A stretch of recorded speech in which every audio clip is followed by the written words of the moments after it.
Hello everyone, ನನ್ನ ಚಾನಲ್ಗೆ ನಿಮ್ಮೆಲ್ಲರಿಗೂ ಸ್ವಾಗತ. ಇವತ್ತಿನ ವಿಡಿಯೋದಲ್ಲಿ ಬಿಸಿ ಬಿಸಿ ಇಡ್ಲಿಗೆ ಸಖತ್ತಾಗಿರುವಂಥ ಚಟ್ನಿನ ಯಾವ ರೀತಿ ಮಾಡೋದಂತ ತೋರಿಸ್ಕೊಡ್ತಾ ಇದ್ದೀನಿ. ಈಸಿಯಾಗಿ ಈ ಚಟ್ನಿನ ಮಾಡ್ಕೋಬೋದು.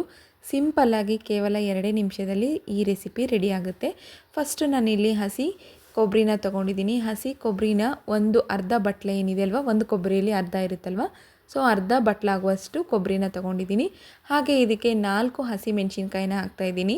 ಹಾಗೆ ಸ್ವಲ್ಪ ಇದಕ್ಕೆ ಹುಣಸೆಹಣ್ಣನ್ನು ಹಾಕಿಬಿಟ್ಟು ಸ್ವಲ್ಪ ಕೊತ್ತಂಬರಿನ ಹಾಕ್ತಾಯಿದ್ದೀನಿ. ನೆಕ್ಸ್ಟ್ ಬಂದುಬಿಟ್ಟು ಇದಕ್ಕೆ ನಾನಿಲ್ಲಿ ಪುಟಾಣಿನ ಹಾಕ್ತಾಯಿದ್ದೀನಿ. ಹುರಿಗಡಲೆ ಅಥವಾ ಪುಟಾಣಿ ಅಂತ ಕರೀತಾರೆ, ಪುಟಾಣಿನ ಆ್ಯಡ್ ಮಾಡ್ತಾಯಿದ್ದೀನಿ. ಇಲ್ಲಿ ಯಾವುದೇ ರೀತಿಯಾದಂತಹ ಮೆಣಸಿನ್ಕಾಯಿನ ನಾನು ಫ್ರೈ ಮಾಡ್ಕೊಳಕ್ಕೆ ಹೋಗಿಲ್ಲ. ಮೆಣಸಿನ್ಕಾಯಿನ ಫ್ರೈ ಮಾಡಿಕೊಂಡ್ರೆ ಖಾರ ಕಮ್ಮಿ ಆಗುತ್ತೆ.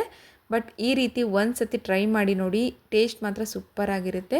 ರುಚಿಗೆ ತಕ್ಕಷ್ಟು ಉಪ್ಪನ್ನ ಆ್ಯಡ್ ಮಾಡ್ಕೊಂಡ್ಮೇಲೆ ನಾನಿಲ್ಲಿ ಮಿಕ್ಸಿ ಜಾರಿಗೆ ಹಾಕ್ಕೊಂಡು ರುಬ್ಕೊತಾ ಇದ್ದೀನಿ. ನೋಡಿ, ಇಷ್ಟೇ ನೋಡಿ ಸ್ನೇಹಿತರೆ, ಚಟ್ನಿ ಎಷ್ಟು ಸೂಪರಾಗಿ ಬಂದಿದೆ, ಗಟ್ಟಿಯಾಗಿ ಬಂದಿದೆ. ಈಗ ಇದಕ್ಕೆ ನಾನು 1 ಗ್ಲಾಸ್ ಆಗುವಷ್ಟು ನೀರನ್ನು ಆ್ಯಡ್ ಮಾಡ್ಕೊತಾ ಇದ್ದೀನಿ. ಸ್ವಲ್ಪ ನನಗೆ ಇಲ್ಲಿ ತೆಳುವಾಗಿ ಬೇಕಾಗಿದೆ ಚಟ್ನಿ, ಹಾಗಾಗಿ ನೀರು ಚಟ್ನಿ ಅಂತಲೇ ಹೇಳ್ಬೋದು. ತುಂಬ ಟೇಸ್ಟಾಗಿರುತ್ತೆ.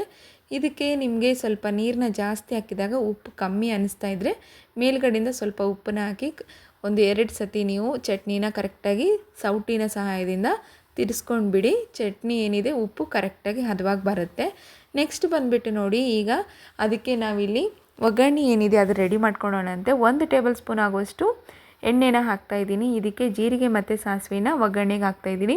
ಇದು ಚಟ್ಪಟ್ ಅನ್ನೋವರೆಗೂ ನಾವು ಬಿಡೋಣ. ಅದಾದಮೇಲೆ ಸ್ವಲ್ಪ ಕಡಲೆಬೇಳೆನ ಆ್ಯಡ್ ಮಾಡ್ಕೊತಾ ಇದ್ದೀನಿ.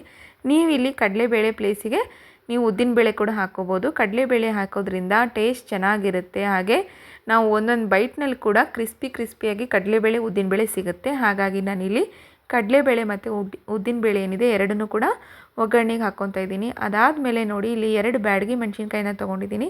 ಎಣ್ಣೆಯಲ್ಲಿ ಚೆನ್ನಾಗಿ ಫ್ರೈ ಆಗೋಕ್ಕೆ ಬಿಡೋಣ. 1-2 ನಿಮಿಷಗಳ ಕಾಲ ಸ್ಲೋ ಫ್ಲೇಮ್ ಇಟ್ಕೊಂಡು ಇವೆಲ್ಲವನ್ನು ಚೆನ್ನಾಗಿ ಹುರ್ಕೋಬೇಕು, ಇಲ್ಲಾಂದರೆ ಚಟ್ಪಟ್ ಅಂತೇಳಿ ಸಿಡಿಯುತ್ತೆ. ಹಾಗಾಗಿ ನಾನು ಇಲ್ಲಿ ಫ್ಲೇಮ್ನ ಕಮ್ಮಿ ಇಟ್ಕೊಂಡಿದ್ದೀನಿ. ಈಗ ಎಲ್ಲ ಕೂಡ ಚೆನ್ನಾಗಿ ಫ್ರೈ ಆಗಿದೆ.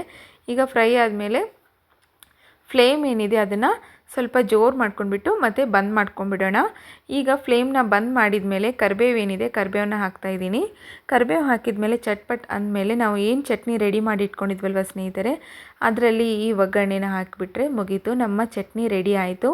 ಕಾಯಿ ಚಟ್ನಿ ಎಷ್ಟು ಸುಲಭವಾಗಿ ಮಾಡ್ಕೋಬೋದು ಅಂತ ತೋರಿಸ್ಕೊಟ್ಟಿದ್ದೀನಿ. ಈ ವಿಡಿಯೋ ನಿಮಗೆ ಇಷ್ಟ ಆದರೆ ನನ್ನ ಚಾನಲ್ನ ತಪ್ಪದೆ ಲೈಕ್ ಮಾಡಿ, ಸಬ್ಸ್ಕ್ರೈಬ್ ಮಾಡಿ, ಹಾಗೆ ಪಕ್ಕದಲ್ಲಿರುವ ಬೆಲ್ ಐಕಾನ್ನ ಕ್ಲಿಕ್ ಮಾಡೋದ್ರಿಂದ ಎಲ್ಲರಿಗಿಂತ ಮುಂಚೆ ನೋಟಿಫಿಕೇಷನ್ ನಿಮಗೆ ಸಿಗುತ್ತೆ. ಹಾಗೆ ನಿಮ್ಮ ಫ್ಯಾಮಿಲಿ ಫ್ರೆಂಡ್ಸಿಗೆ ಕೂಡ ಈ ವಿಡಿಯೋನ ಶೇರ್ ಮಾಡೋದನ್ನು ಮರಿಬೇಡಿ. ಈ ವಿಡಿಯೋ ನೀವು ಶೇರ್ ಮಾಡಿ, ಹಾಗೆ ಹೇಗಿದೆ ಅನ್ನೋದನ್ನು ಚಟ್ನಿ ಮಾಡಿದ ಮೇಲೆ ಕಮೆಂಟ್ ಮಾಡಿ ನನಗೆ ತಿಳಿಸುವುದನ್ನು ಮರಿಬೇಡಿ. ಈ ವಿಡಿಯೋ ನೋಡಿದ್ದಕ್ಕೆ ಎಲ್ಲರಿಗೂ ಧನ್ಯವಾದಗಳು. ಈ ಚಟ್ನಿ ರೆಸಿಪಿ ನಿಮಗೆ ಇಷ್ಟ ಆಗಿದೆ ಅಂತ ಅಂದ್ಕೊಂಡಿದ್ದೀನಿ. ಹಾಗೆ ಇನ್ನೂ ಹೊಸ ರೀತಿಯ ಅಡುಗೆಗಳನ್ನು ನನ್ನ ಚಾನಲ್ನಲ್ಲಿ ಹಾಕೋದ್ರಿಂದ ನನ್ನ ಚಾನಲ್ನ ನೀವು ಸಬ್ಸ್ಕ್ರೈಬ್ ಆಗೋದನ್ನು ಮಾತ್ರ ಮರಿಬೇಡಿ. ಧನ್ಯವಾದಗಳು.